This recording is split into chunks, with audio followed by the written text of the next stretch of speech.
panel here to begin our discussions, but we're also very much counting on you as the audience to get involved in the discussions at an early stage. We're going to run until 7 o'clock tonight.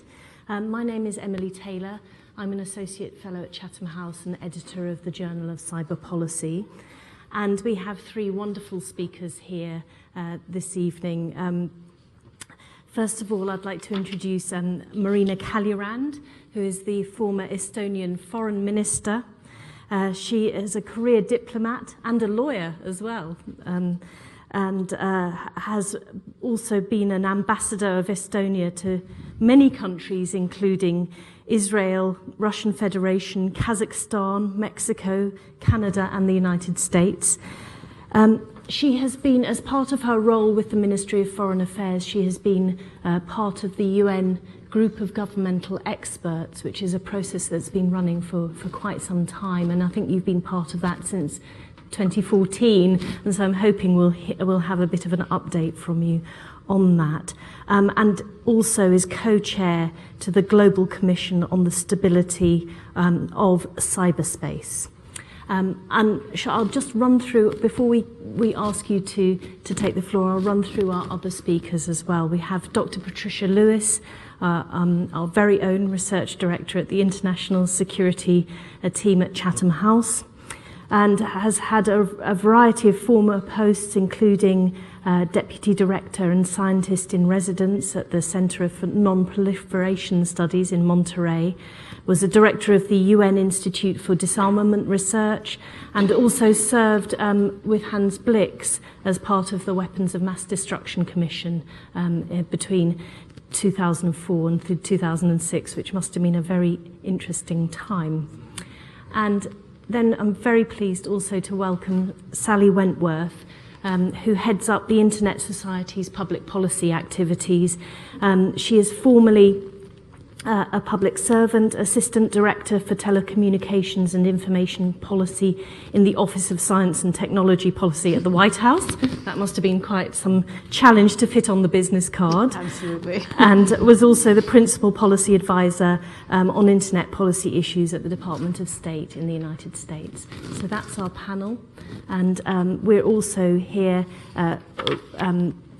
I should also say that these discussions will be on the record this evening. So with that, Marina, it's our great pleasure to have you here this evening. So the floor is yours. Thank you. Thank you for the very kind introduction, and I'm really honored and privileged to be on the same stage with these ladies. And I have to say that it doesn't happen often that there are women discussing cybersecurity. So I very much hope that men from the audience will jump in with their remarks, questions, and comments. Yes, I come from Estonia. It's a country that is dependent on internet. It's the country that has majority of its life on the internet, which is the country that can't imagine online services, online voting, digital signatures without the internet. So that's why the questions of free, open, accessible internet and cybersecurity have been always high on political agenda in my country. So in my remarks, I would like to talk about two things: international cooperation and multi-stakeholder approach. International cooperation, if you remember the attacks of 2007, which were the first attacks in the history of mankind against an independent sovereign state for political reasons. One of the lessons that we learned then was, if we want to have global, secure cyber stability, then we need international cooperation. We need international cooperation on global level, we need it on regional level, we need it on bilateral level, all levels. So yes, I have had the chance to represent or to be part of the United Nations discussion on cybersecurity in the form of GGE, which is three letters for a very, very long name of the governmental group of governmental experts. But yes, we were mandated to look into cybersecurity from the perspective of international peace and security, which means that we did not discuss internet per se, but we couldn't avoid it. We didn't use the word internet because internet governance and questions like that were outside of the mandate.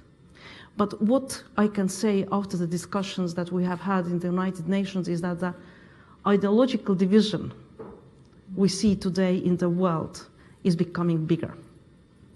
2017 was a year when 25 experts representing different countries, different political systems, could not agree on a consensus report.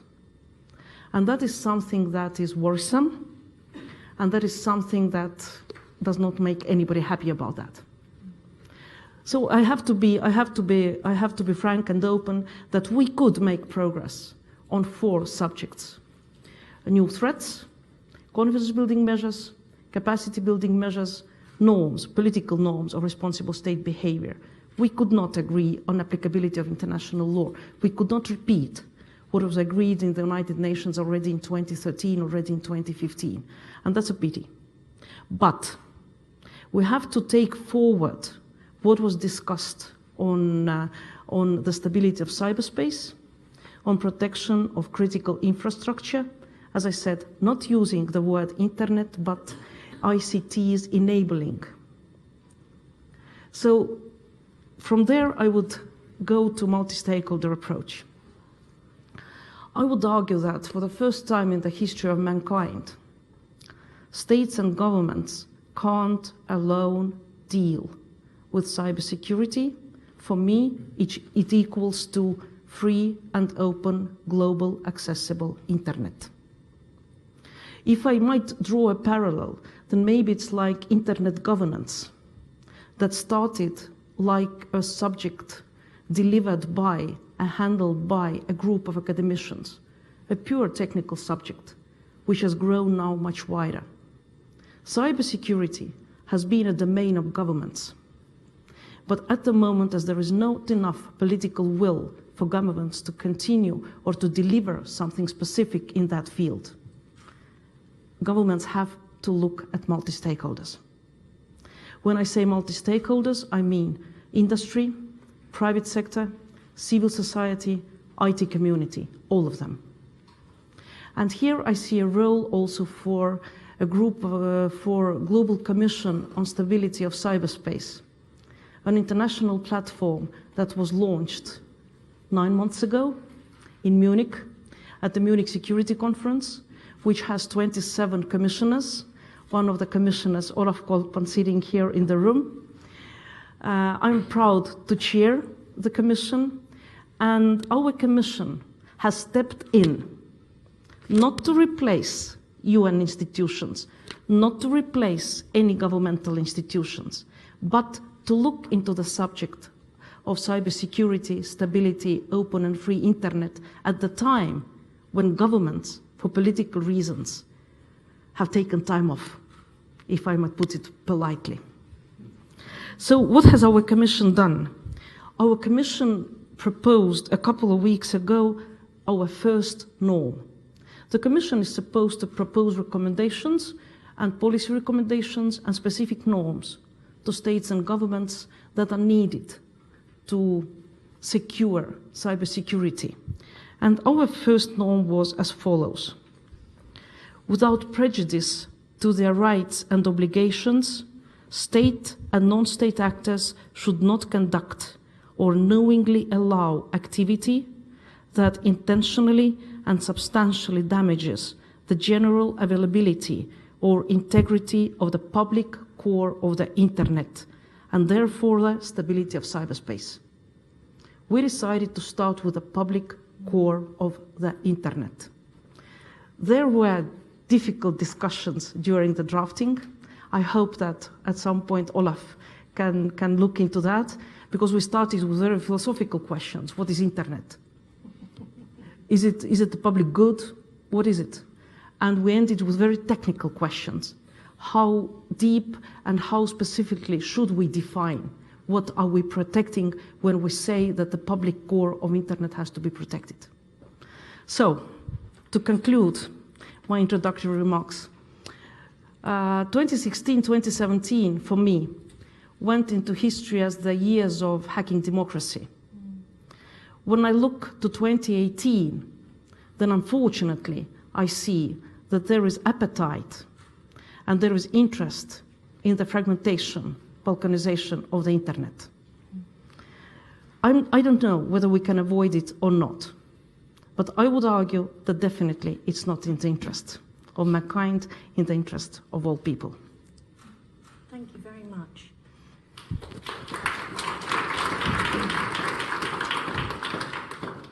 Dr. Lewis. Patricia. So I'm going to talk about our commission in that case, because you talked about yours. So I was on, and Chatham House was the secretariat for, part of the secretariat for another commission which we did with CG in Canada, called the Global Commission on Internet Governance, which is the precursor to your commission. And we came up with the idea of a social compact for the digital society. And we outlined the core elements of that, which one could argue is the public core of the internet that you say, in which we say that there must be mutual understanding between citizens and their state, and that the state takes responsibility to keep its citizens safe and secure under the law, while in turn citizens agree to empower the authorities to carry out that mission under a clear, accessible legal framework that includes sufficient safeguards and checks and balances against abuses. Businesses must be assured that the state respects the confidentiality of its data, and they must in turn provide their customers the assurance that their data is not misused. There's an urgent need to achieve consensus on a social compact for the digital age in all countries. And I think that this is really at the public core. This is the agreement that we must have between all of us.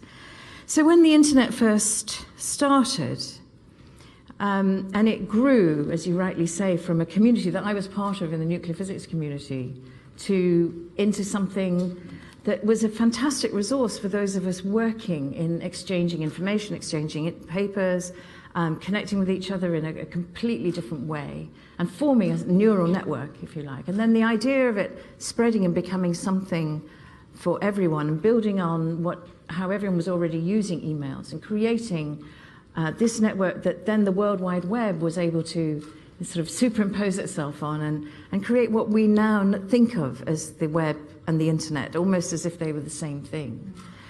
And it has connected us, and it has provided us with information that we never had access to before.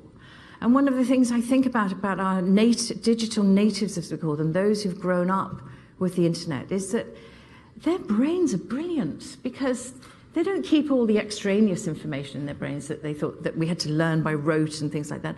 They can just access it. So they've got a second brain, not the brain that's wrapped around their stomach, but a brain that's separate in their iPhone, or a brain that's, on their laptop, or soon in all sorts of other devices that they'll have access to, and much easier. But they are relying on this brain to be trustworthy. So in order to be able to trust in something, it has to be trustworthy. But let's not throw away what is the most amazing resource. Let's protect it and make sure that it is there for us. And I think the thing is that when we're online as human beings, we are as we are. We are still humans online. But as we find out in our own lives that when the rules change, we often change our behavior, right? So I was talking to a criminologist recently, somebody who's an expert in criminology, and he told me that just about everyone breaks the law when they have the opportunity. And usually it's in a small way. And usually it's things like speeding. I'm not looking at anyone in particular, but... or parking. Parking on a double yellow line when you shouldn't. Woe betide anyone who parks in a disabled space, because I'll come after you. But we do behave differently when we think we're not going to get caught. We do behave differently, for example, when it's nighttime compared with when it's daytime. We behave differently in different contexts. We modify our language, for example, when we go and visit our elderly uncle, or we, perhaps speak in a different way when we're with younger people rather than older people. So when we're online, we behave a bit differently.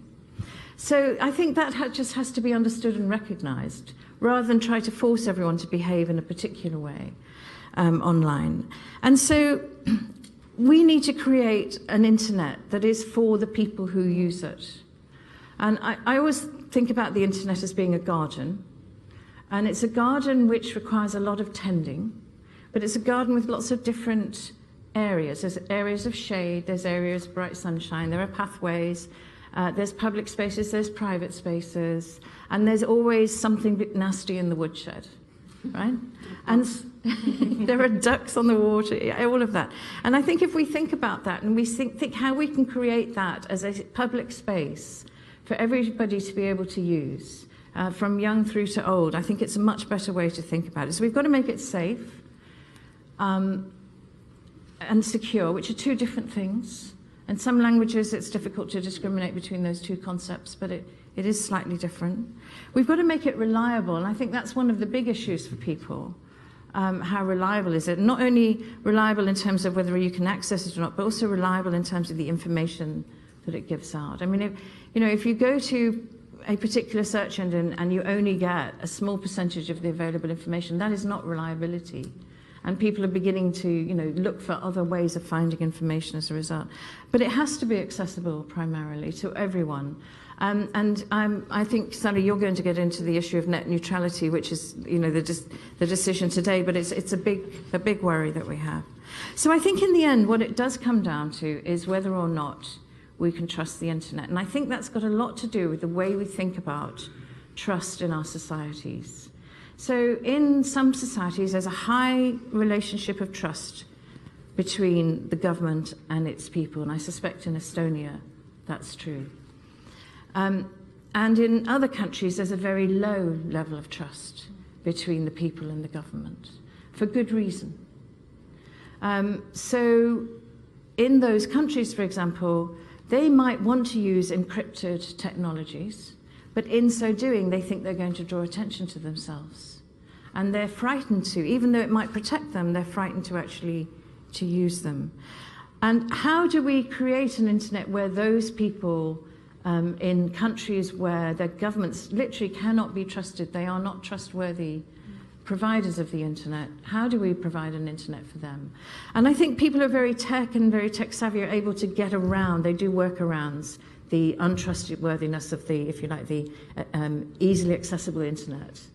We saw that in the Arab Spring. We've seen it in countries like China and Russia, where really people who really know how to do it can find a way around the restrictions, find a way around the surveillance and the snooping. But ordinary people can't. I was in a country once that has very severe restrictions on what you can see and can't see, and I found that, for example, I couldn't look up anything that might have shown me a bare arm or a bare breast. So if a woman's looking to find out about breast cancer, for example, she might not be able to in that country, because unless she knows how to get around those restrictions, she won't be provided with that information. So I think a lot of it is cultural,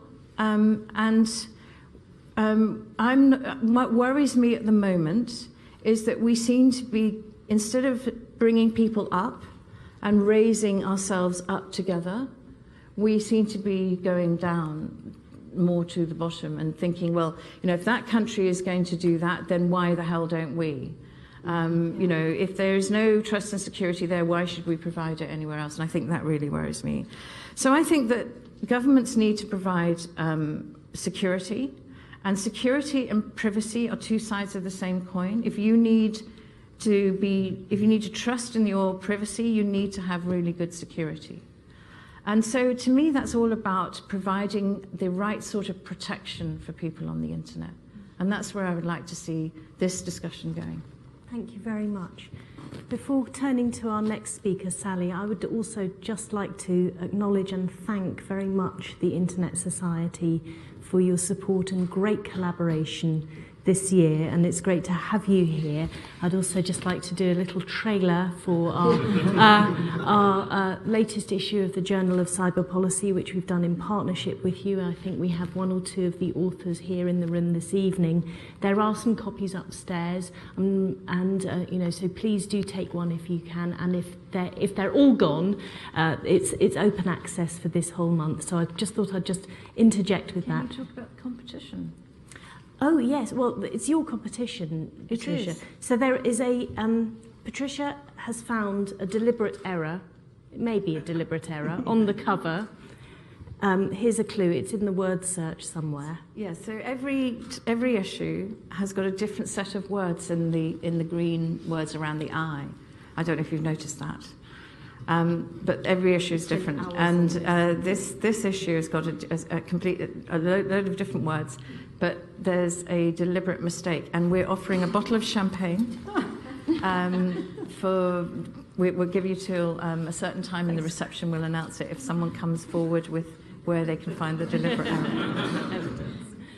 So that was a little bit of a detour, but Sally, we're delighted to have you here this evening, and welcome to Chatham House, and look forward to your remarks. Well, and thank you. And I've already gone a little cross-eyed trying to find the error, but I haven't found it yet.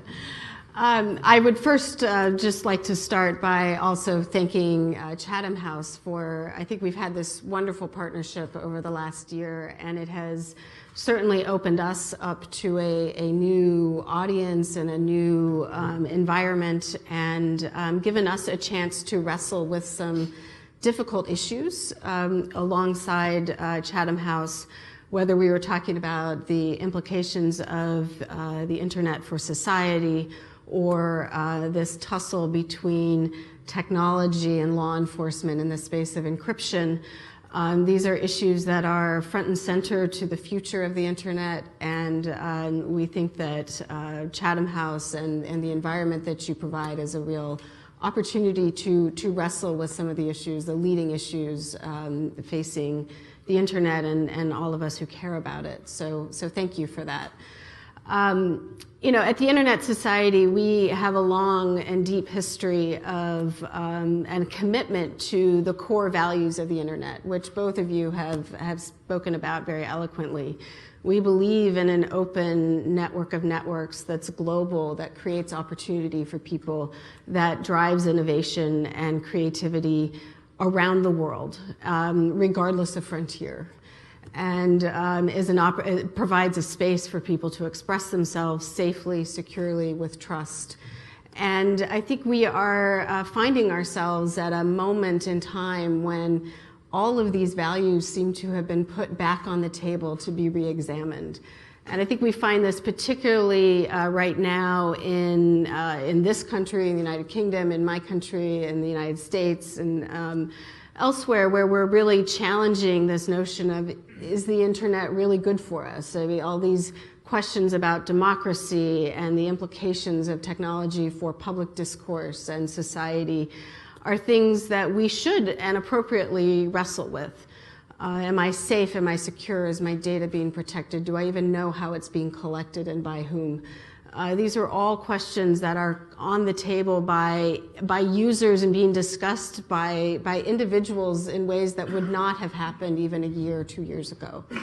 And so I think that we should step back and remark on the fact that that is healthy, that we shouldn't shy away from those conversations. And even though we at the Internet Society will advocate strongly for the internet, we are not going to shy away from the difficult questions that I think we need to collectively answer.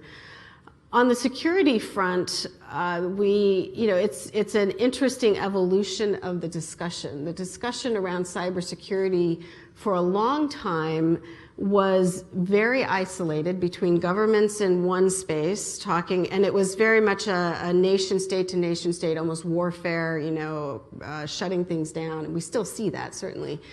And then the sort of technical commercial discussion about data integrity and securing the infrastructure and all the things that need to be done to create a secure online experience. And these discussions were over here, separate from each other.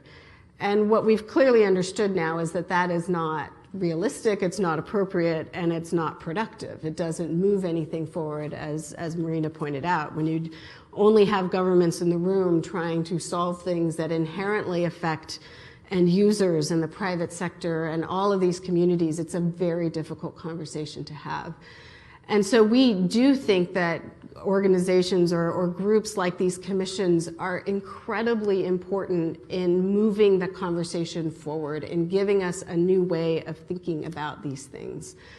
And I think for us, it's important to not lose sight in all of this of the implications for the end user, right? And sometimes when we get into a debate over national security or over big trade agreements, for example, it's very easy to get the big players in the room, the important people, to sit around a table with some notion that they're going to solve things. And when you have something like the internet that is so global, so integral to all parts of our lives, I think we have to take a little dose of humility in terms of how far those kinds of conversations can go. This year, the Internet Society, shameless plug, but we turned 25 years this year, and we took the opportunity to do a report with our global community and partners on where the internet might be going. And I think when we started, we thought maybe we would have an epiphany and just declare where the internet was going. I think very quickly we realized that that was not humble. And what we came up with instead was some potential futures of what we heard from the people in our community. And it was very enlightening. At the same time we're writing this, all of this news is coming out in the United States and Europe and elsewhere of all the sort of the terrible things that are happening alongside this technology. And to get on calls or in meetings with the youth part of the Internet Society or our African chapters, and to hear from them not the cynicism, not the terror, but the opportunity, right? The comment was, the internet is life. The internet is our opportunity space. All these decisions that you think you're taking, you'd better not lose sight or foreclose those opportunities from us, because we're getting online now. We are the digital natives. We are the future of this technology. So I think in all of these conversations, we have to keep that in mind. But they also expressed a real fear. They expressed this fear that as this security conversation comes together with the more sort of technical discussion, that the individual liberties, the freedoms that they have come to expect are going to be compromised away in the name of security. And they see this happening in their own countries all the time. We need to shut down the internet because we have an election coming up. We need to curb WhatsApp because we want to prevent this protest from happening. And these governments are getting more and more innovative in the approaches that they use to secure the internet, to secure the experience, to secure their societies in ways that ultimately undermine the rights and freedoms of citizens. So I think we have to be, take that into account as we deal with these issues of security. Thank you very much. I'm going to go out to the audience for questions. I'd also like to hear also from Andrew Sullivan, one of our authors. But before I do, while you're all warming up your brains to think of questions to ask our panelists, I'm very struck by, first of all, you, Marina, talking about governments taking time off, to put it politely. I'd love you to expand on the non-polite version of that one. But also, you mentioned about people, both of you, security meaning about people's security. And we do have an all-woman panel this evening. And I'd like you to just give me very quick thoughts about the sort of the online misogyny, the hate. I think you mentioned, Patricia, about this sort of we want to be going high, but we all seem to be dragging each other down. And what do you why do you think this is happening, and what should be done about it? Quick one. Marina? Well, really good questions, but if to just elaborate on the polite way of saying, yes, what I saw today in the United Nations, what I saw today globally, UN, okay, I'm pretty critical towards UN. I don't think that UN is the best organization, but that's the only thing we have today. That's the only thing we have today. And it's so well positioned to talk to all the countries, because cybersecurity should not be a topic for rich white countries. We can't avoid talking to developing world. We have to talk to them. So that, I don't know, 150 countries who today don't have a clue what cybersecurity is will be also engaged. And I don't see it. I see that when the countries get together, they start reading political declarations about cyber sovereignty, about individual internets, and that's something that really worries me.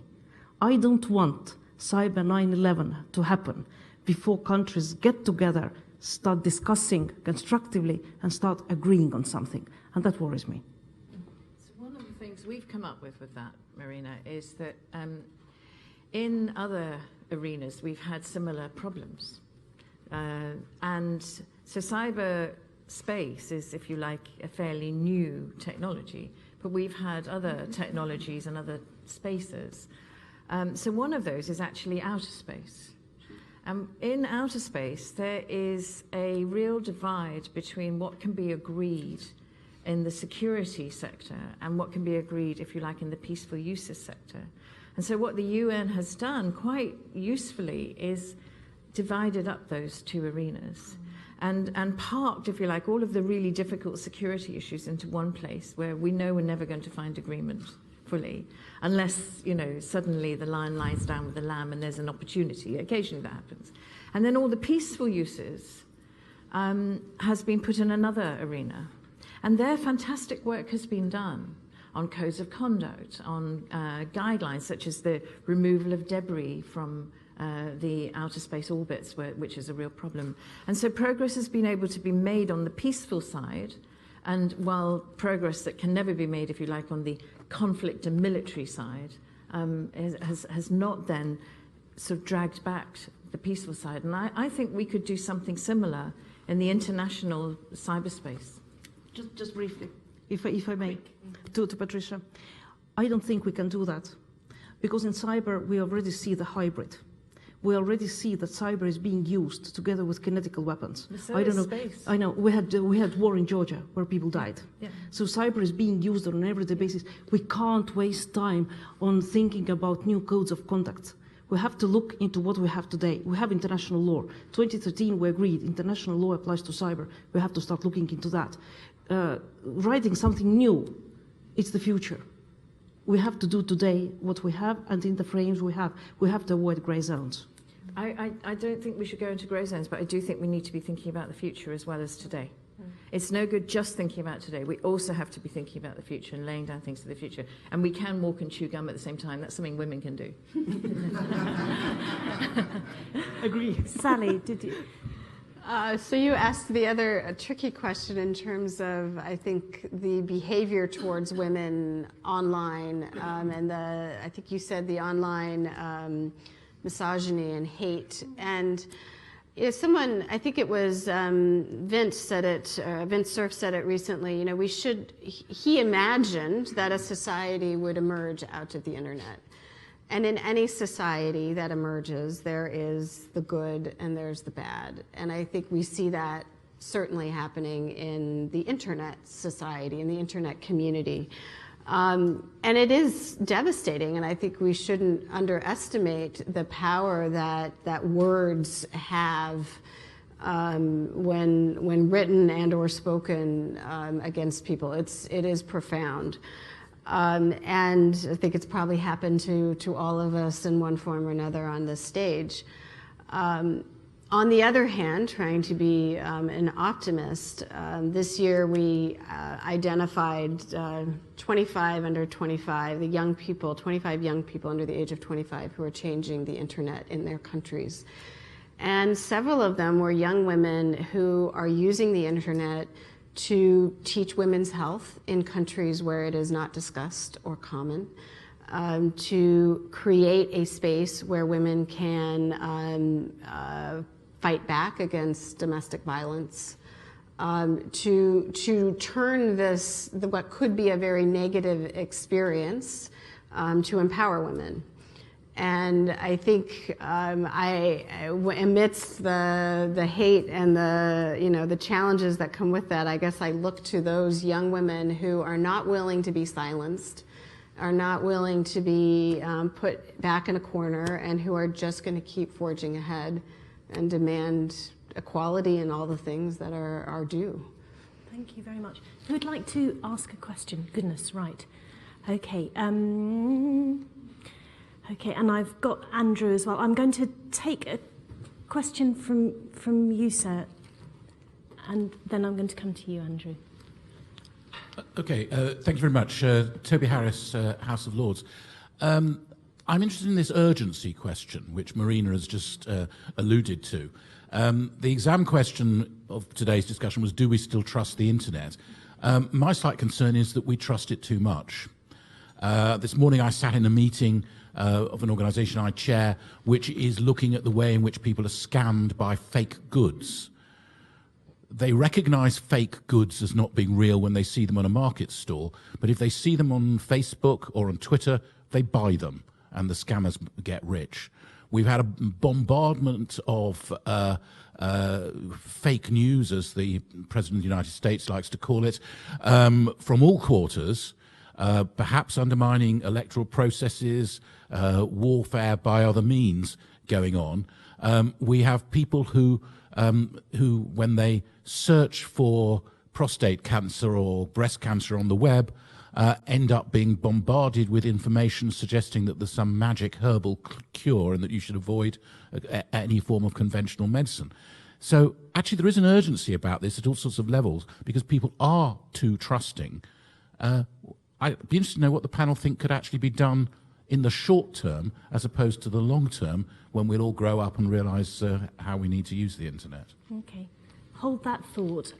Andrew, have you got a microphone? Sure. So my name is Andrew Sullivan, and actually it's an excellent question. And I don't speak for anyone, by the way, which is my usual condition.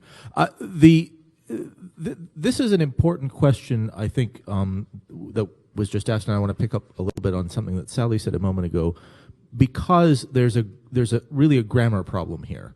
If you think about the internet, we talk about it, right? And it looks like a noun, like the table, but it's really a mass noun, like the traffic, right? The traffic is bad, or is the traffic good, or whatever.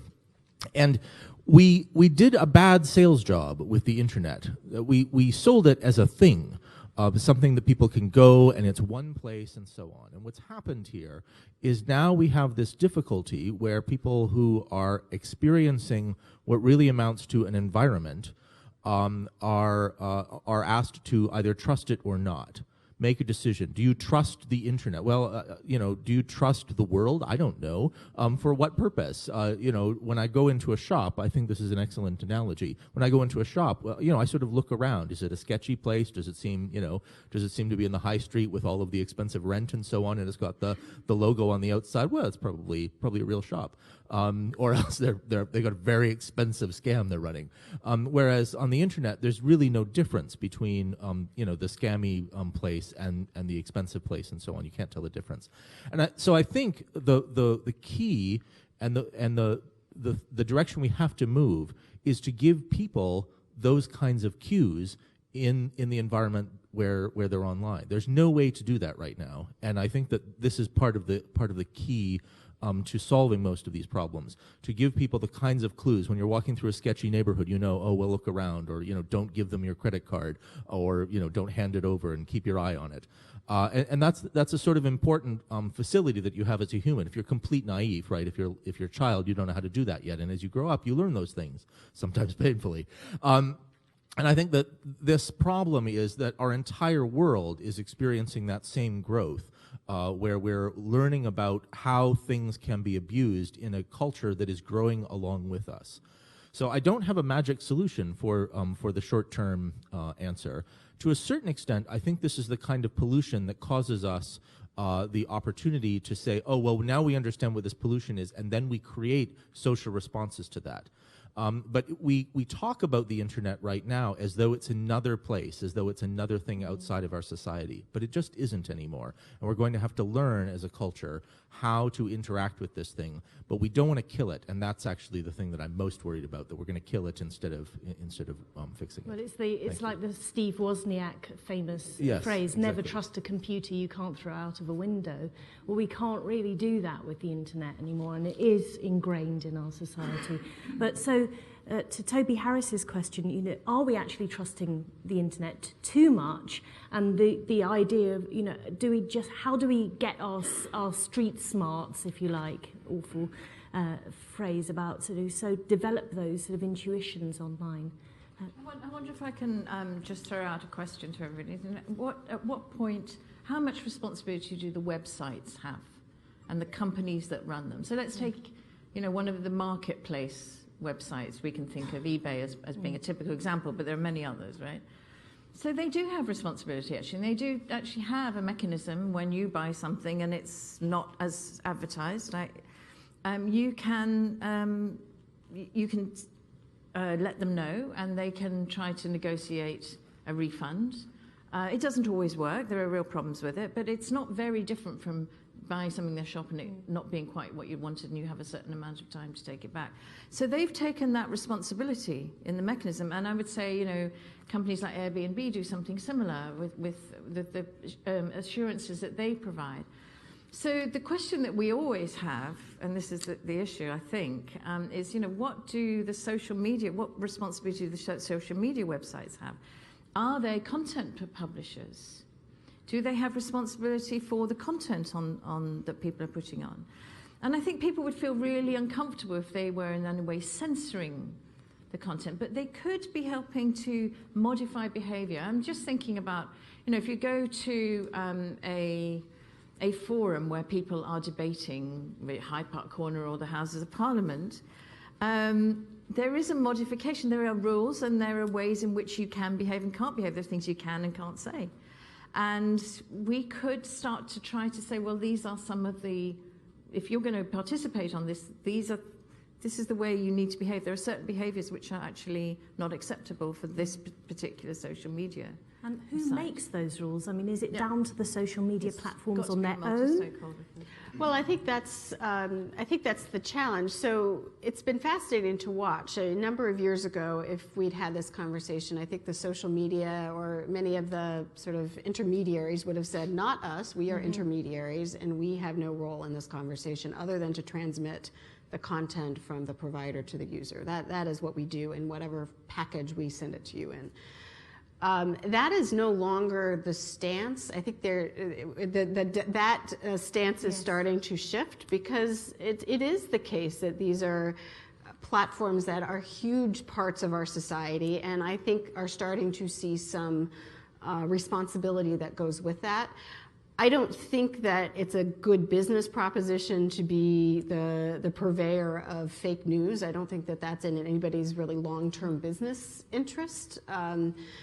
But at the same time, I think we as a group of users have to be careful about ceding too much power to these companies to make those decisions, right? I do think a multi-stakeholder, a set of norms, some sort of compact, however we want to package it up, we have to decide what's acceptable and what we are looking for, what is our demand on this, rather than just ceding it over to a big commercial entity to make that decision for us. This is no longer just a marketplace, but they are part of our social debate. I think the last thing I would say, though, is there's a tendency in these conversations to put the responsibility on all these parties, which is fine, but I think as end users, we have to take a piece of the responsibility. And I think digital literacy, we should not underestimate the importance of that, the importance of giving people tools or developing tools where they can make smart decisions online. It is no longer simply responsible to just hand your credit card to any website or to click on every email that comes in from an unknown sender. I think we have to do better as end users in taking some responsibility for what happens. Having said that, I mean, the tools can be overly complicated for the average user, and there's, you know, it's a hard thing. But whenever I'm in these conversations, I at least like to put the plug in that we own a little bit of this. Thank you. Marina. Just very briefly on the question you raised, for me there are two sides. There is information out there in the internet, like Patricia and Sally said, but at the same time there are online services where governments have obligation to secure security of the integrity of data, security of exchange of data, authentication of people. And here comes the question of trust. As I said, I come from a country where we have 3,000 online services. Government can't impose it on us. We're doing because we trust government, and government has promised to make these services secure. So far, government has not cheated on us. So we still trust our government. So there is information out there where we have to be smart to understand what is fake, is not, what's not. And there are online services where governments have responsibility and have to take the responsibility. Thank you. You, sir, and then I'm going to take 2 or 3 questions. So I'm going to go to you, and then you, ma'am, and then you, Maria. No, I'll try and get back to everyone. I'm Dark Kılıç. I'm a member and freelance marketing consultant. My question is, will the decentralized internet will resolve the problem of trust? Because if it's when it is based on blockchain, everything can be traced back, and even a fake product can be seen that it's fake. What do you think? Thank you. So there's blockchain, and Louise. Okay. Louise Bennett. I think one of the key things is that we're in a moment now where parents don't necessarily know how to teach their children how to behave online. And I would particularly like to bring up the question of how that's done in Estonia. I was there this summer at the Eurodig, and I've been talking with people at the University of Tallinn about some of the education programs.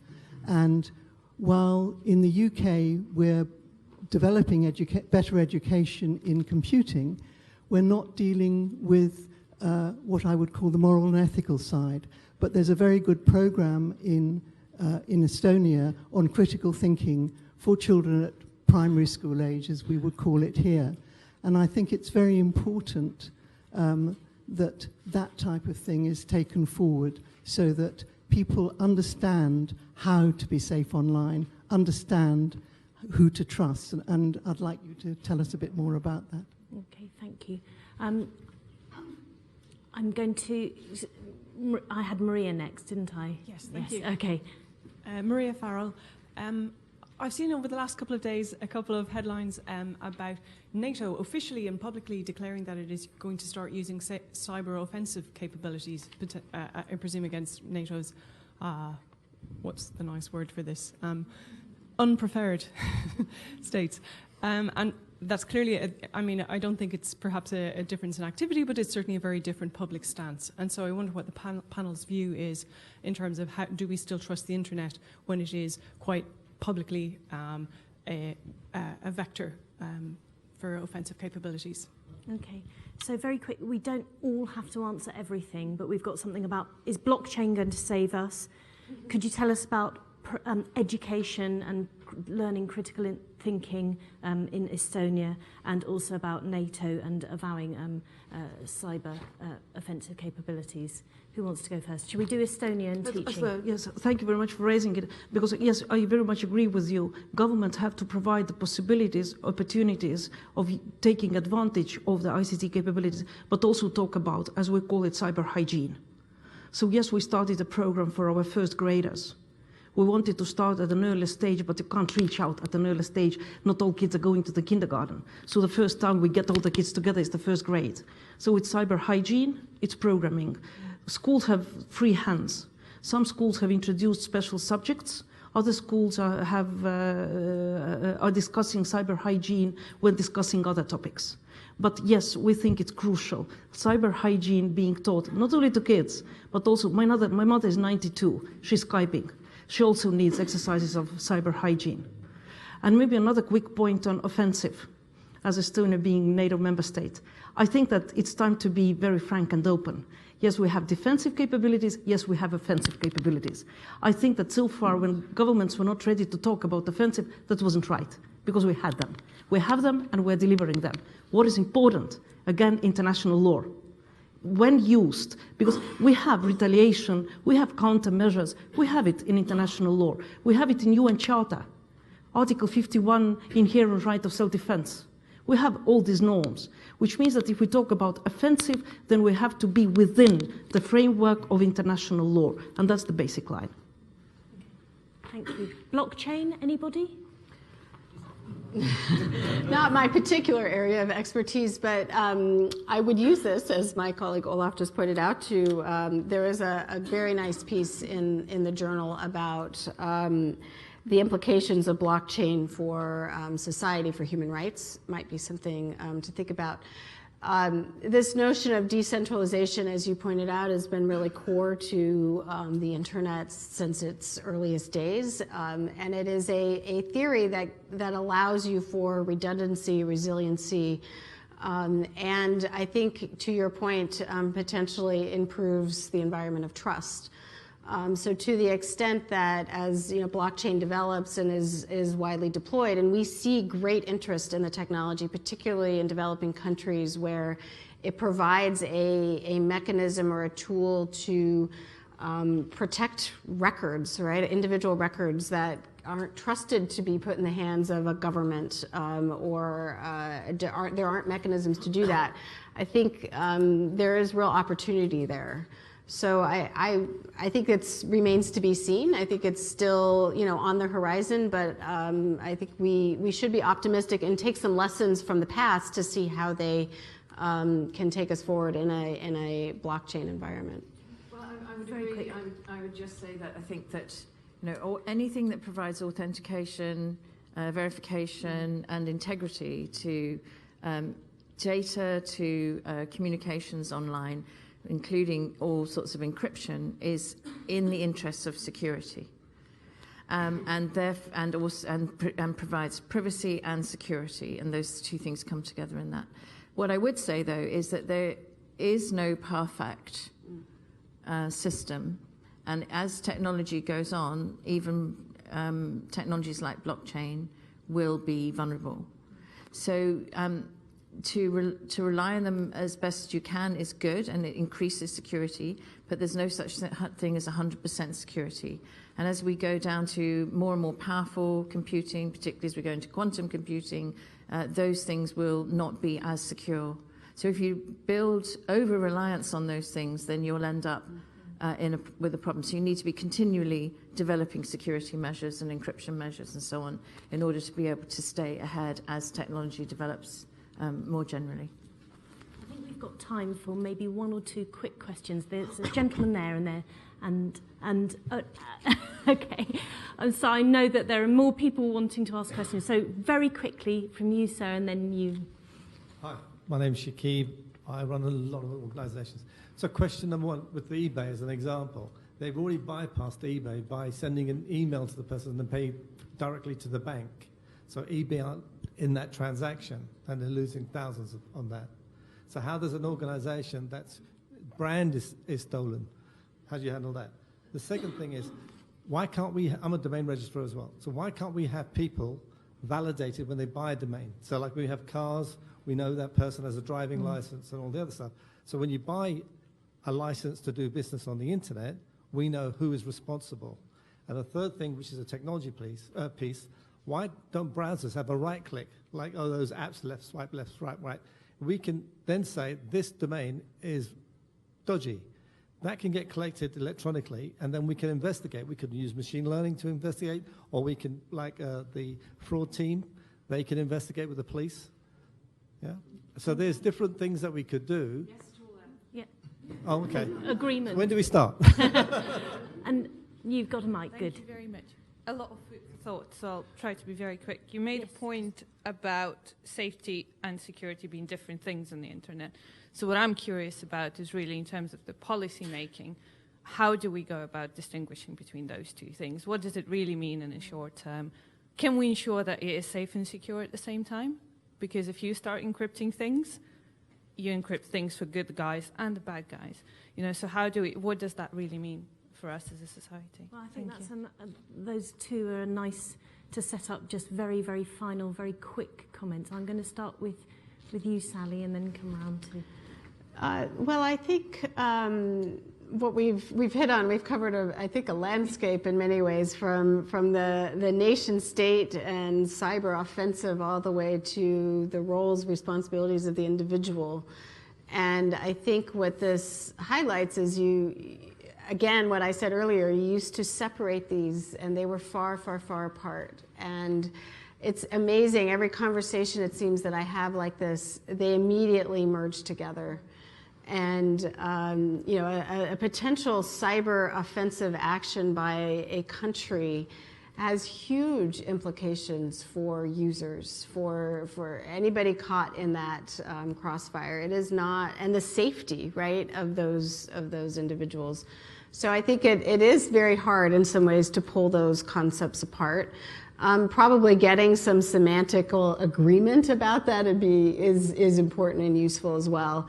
But we are at a moment, and we are at I think a turning point in the internet where it has gone from being this thing that was over there that we went to and we decided to use, and then we walked away and we went and did something else. And the internet is now with us in our daily lives in ways that were, you know, only imaginary years ago. It is on you and with you and sensing and putting data out, and the technologies are deeply personal. And so we have to wrestle with these issues with a sense of urgency, and not rely on the governments alone to solve them, not rely on industry to make decisions on our behalf by themselves, and to take some responsibility to be part of that dialogue. Thank you. So I think there's a reason why we're glued to our phones and iPads and things. It's because it's because we are now nodes on the internet. We are individual nodes on the internet. So we are now the internet. I think this is the point. It has moved from being a tool out there, that now we're actually immersed in it. And so I think that's a really important transition. And it is only a small step to the way we start to chip ourselves and things, actually. So in terms of security, I guess what I see, the issue of security about being the issue of data security, which includes data authenticity, data integrity.